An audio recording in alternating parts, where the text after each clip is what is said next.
নমস্কার, শেখালি রান্নাঘরে সকলকে জানাই সাদর আমন্ত্রণ।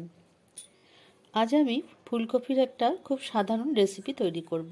এই জন্য আমি একটা মাঝারি সাইজের কপিকে গ্রেট করে নিয়েছি, আর সঙ্গে নিয়েছি দুটো মিডিয়াম সাইজের পেঁয়াজ, আর 7-8টা কাঁচা লঙ্কা, দুটো টমেটো আর দুটো ডিম। এগুলো আমি সব ধুয়ে নিয়েছি। এবার আমি গ্যাস অন করে কড়াই বসিয়ে দিয়েছি। কড়াইয়ে একটু তেল দিয়ে দিয়েছি, অল্প তেল। এই তেলটা গরম হয়ে গেলে আমি যে ডিমগুলো রেখেছিলাম সেটা আমি একটু আমলেট করে ঝুরি ঝুরি করে নেব।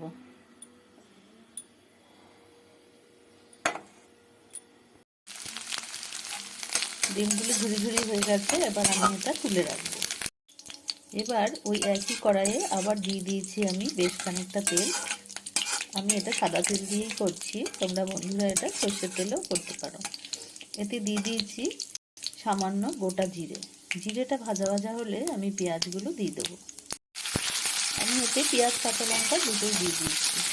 আর এবার দিয়ে দেবো সামান্য একটু লবণ।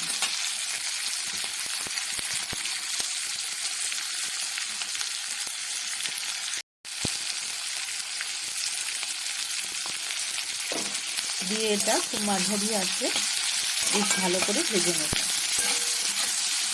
খুব বেশি আঁচ দেবো না, তাহলে এটা পুড়ে যাবে। মিডিয়াম আছে পেঁয়াজটা একটু লাল লাল করে ভেজে নেব। পেঁয়াজটা প্রায় লাল লাল হয়ে এসছে। এবার আমি দিয়ে দেবো টমেটোটা দেওয়ার পরে আমি কিন্তু আস্তে একটু বাড়িয়ে দেবো, নাহলে টমেটো থেকে যে জলটা বেরোবে তাতে দুটো ভালো করে একটু ভাজা হবে না। ওই জন্য হিটটা একটু বাড়িয়ে দিলাম। এবার আমি পেঁয়াজ কাঁচা লঙ্কা টমেটো আবার সব ভালো করে ভাজবো। পেঁয়াজ টমেটো ভালো করে ভাজা হয়ে গেছে। এবার আমি যে কপিগুলো গ্রেট করে রেখেছিলাম সেগুলো দিয়ে দিলাম। এবারে আঁচটা আবারও একটু মিডিয়াম করে দিলাম, দিয়ে এবার এগুলো আস্তে আস্তে ফ্রাই করতে থাকবো যতক্ষণ না পর্যন্ত ভাজা ভাজা ভালো করে হয়ে আসছে। আর এরকম অবস্থায় দিয়ে দেবো, যদি বেশি ঝাল খাও তাহলে তোমরা এই অবস্থায় একটু শুকনো লঙ্কার গুঁড়ো আর দিয়ে দেবো সামান্য হলুদ।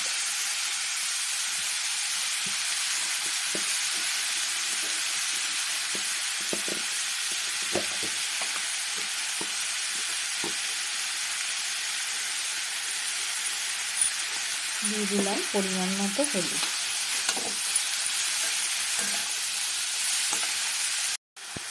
আর দিয়ে দিয়েছি লঙ্কা গুঁড়ো। এবারে সব সুন্দর করে ভাজা ভাজা করব।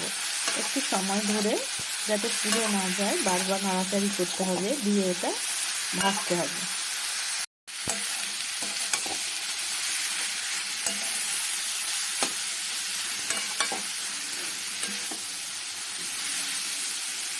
রেসিপিটা খুবই সাধারণ হলেও খেতে কিন্তু লাগে খুব সুন্দর। তোমরা বন্ধুরা আমার এই রেসিপিটা যদি তোমাদের ভালো লেগে থাকে তাহলে একবার বাড়িতে ট্রাই করে দেখো, আর আশা করি তোমাদের ভালো লাগবে। আর যদি ভালো লাগে তাহলে আমার চ্যানেলটিকে সাবস্ক্রাইব করতে ভুলো না, আর লাইক ও শেয়ার করে দিও।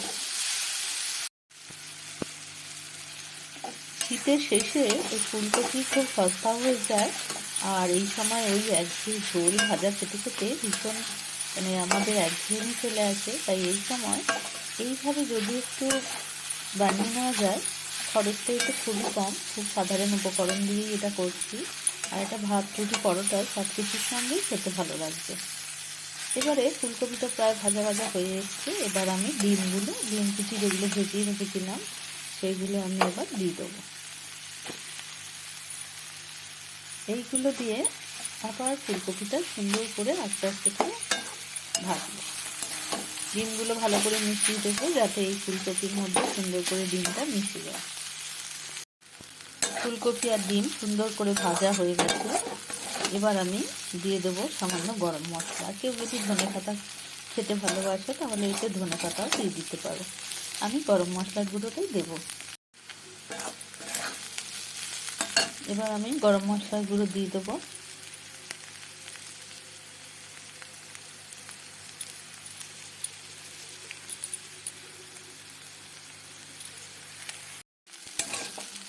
আর এটাকে ভাজবো না, এবার গ্যাস অফ করে এটা ঢেকে রেখে দেবো। ঠান্ডা হলে এবারে পরিবেশন করবো।